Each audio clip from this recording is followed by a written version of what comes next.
What is going on, Jet fans? Matt O'Leary back with another video on this Tuesday morning. Wanted to come on and talk some Justin Fields because I think there's a misleading narrative going around with Justin Fields right now. And look, I want to be abundantly clear. I don't think Justin Fields is the biggest issue with the New York Jets right now. You look at the penalties, the turnovers, the defense, those are all significantly more concerning, but Justin Fields is a very polarizing quarterback. It feels like you have one section that thinks this guy is never at fault and it's everybody else's fault, like the offensive line, the playmakers, the play calling, just everything in between. And then the polar opposite of that, you have guys who just think he flat out can't play. Like Justin Fields is just a not playable person.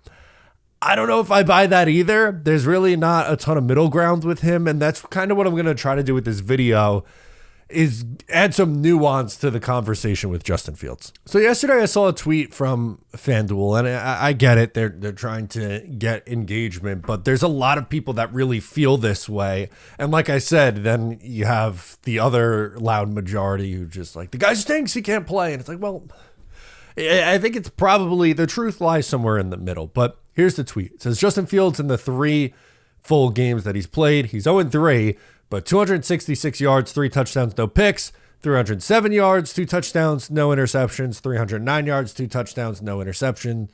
He's not the problem again. Essentially saying that in Chicago, it wasn't his fault. In Pittsburgh, it wasn't his fault. And now with the New York Jets, it wasn't his fault. And to me, there's very clearly some more nuance to this conversation. Again, I just mentioned it at the top. Defense, turnovers, penalties have all been the biggest things holding this team back. But Fields is not the biggest problem right now. And I don't even know if I would go as far to say that he's a major problem. But I think we need to ask ourselves if he is a part of the solution going forward, right? And here's my, no stats to back this up, just eye test and vibes. I would describe his performances as in week 1, arguably the best Justin Fields has ever looked. In the last 2 weeks, toss out that week 2 against Buffalo because he didn't play the full game, so that doesn't count.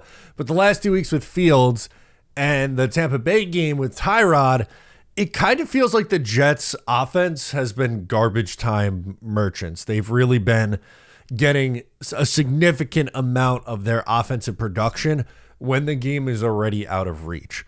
Here's some numbers. 32% of Fields' yards and 75% of his touchdowns have come in the fourth quarter of games. Now, normally you'd be going, okay, good, like clutch gene. Hello, clutch gene Justin Fields.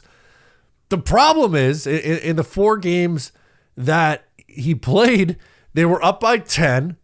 That's the only good one. Down 17, down 14, and down 24. So in 3 of those 4 games, it was already over pretty much at that point. Again, it was garbage time.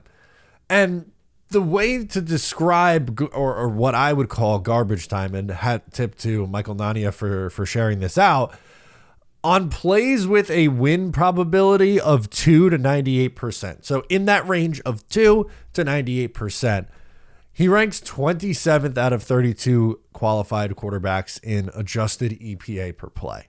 So he's towards the bottom of the quarterbacks in expected points added. That's what EPA means, expected points added. It's showing that the most of the production is coming when the Jets are at a less than 2% win probability. So they have a 1% chance to win the game, less than a 1% chance, 0% chance to win the game. And it's never 0, right? Like probability, there's always a slim chance. But a point being, this kind of production that we've seen from the offense has really come at the very end of games. And you can make the case, or people are making the case, I guess, that, well, it's good. They're going down without, they're not going down without a fight, right? And I do appreciate that. I genuinely do. But they've only had 1 offensive touchdown in the first half all year, right? They came in week 1. In week 2, 3, 4, 5, they're not scoring points in the first half of these games. And another issue that keeps coming up with Justin Fields and has been an issue for his entire career His time to throw is the second longest in the NFL at 3.24. It means he's holding on to the ball for a long time. That's one of the biggest criticisms that I have with Justin Fields. And I think both of these things are the reason for it. But you have the no one's open crowd, it's not his fault. And then you have the he can't process crowd, the guy stinks. Let's be fair here. It is a mix of both. They have, Garrett Wilson, who's really good. Mason Taylor's been, kind of stepping up a little bit, and they have their check down options. But beyond that, at the wide receiver position, it's very barren. And that is a legitimately fair criticism of the roster and something that I don't think you could hold against Justin Fields. At the same time, he's held on to the ball for far too long in the entirety of his career. This is not a new issue for him. In Chicago, it happened. In Pittsburgh, it happened. And with the Jets, it happened. And he has to have a quicker trigger to either tuck it and run or just throw it away. Live to fight another day. These big sacks are drive killers. And, against Dallas, he was sacked a lot. And I would say half were on the offensive line not playing up to par. Like there's one, Joe Tippmann gets beat immediately. That comes out to mind.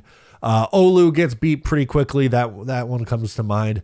But there are a couple other ones, man, where he's just sitting back there for what feels like an eternity and then ends up taking a sack. So I think it's a mix of both of these things. Think about a clean Monday shave that just hits different. Lately, the razor from House of Atlas has become a part of my reset ritual. I got it right here. It's beautiful. It's kind of green, so it's fitting for someone who covers the Jets. I have my coffee in hand. I'm questioning some of my decisions on Sunday, and I try to forget that I benched a guy who dropped 25, 30 points in fantasy. It's frustrating. Whether you're heading to the office or gearing up for Monday Night Football, it's the perfect way to shake off the losses, clear your head, and start fresh. Whether you want to go full clean shaven like Tom Brady or just tighten up the lines on your beard like Ryan Fitzpatrick, this razor's got you covered. Honestly, you should probably toss one Patrick Mahomes away, clean up that goatee a little bit. So stop wasting money and time on shaving products that don't look good, aren't effective, and cost way too much money. Grab House of Atlas now at Target stores nationwide or online at target.com. I think Fields has been okay this year, about where I expected him to play. And maybe the touchdowns are a little bit higher than I thought, but that's, again, kind of goes back to the production that they've had at the end of games here. I would say, again, excellent in week 1, can't ask for better, horrendous in week 2, and okay to solid in week 4 and 5. The thing that really rubs me is that there's seemingly no room for nuance in the quarterback conversation. There's just none. It's either the guy is awesome, it's never his fault, and everyone else is to blame, and Justin Fields is going to be the guy year 5 into his career, and then he's horrendous. There's no shot of winning with him. And it's just frustrating because there are things that we've seen from Justin Fields that I think you could really like. He is a playmaker with his legs. In week 1, I thought he was extremely accurate delivering the football and throwing in rhythm and throwing with timing.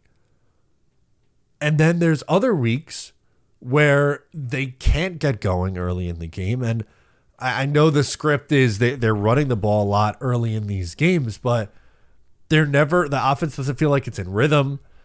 He's late on some of the reads, holds on to it too long, takes sacks that he shouldn't take. And it's not as simple. The point is, it's not as simple as it's everyone else's fault but Justin Fields. That's not a fair criticism, or that's not a fair analysis of what we've actually seen. The stats, I think, look better than how he's actually played, but I don't think he's been awful. I want to see how the rest of the season plays out before we're going, it's not Justin Fields' fault. They're not going to draft a quarterback. They could draft any other position. Let's see how the rest of the season goes. Because right now, through the first 5 games, it's been a pretty mixed bag. And I think that's a fair evaluation. Let me know your thoughts in the comments. I'm Matt O'Leary. Subscribe if you're new. Then I'll catch you next time.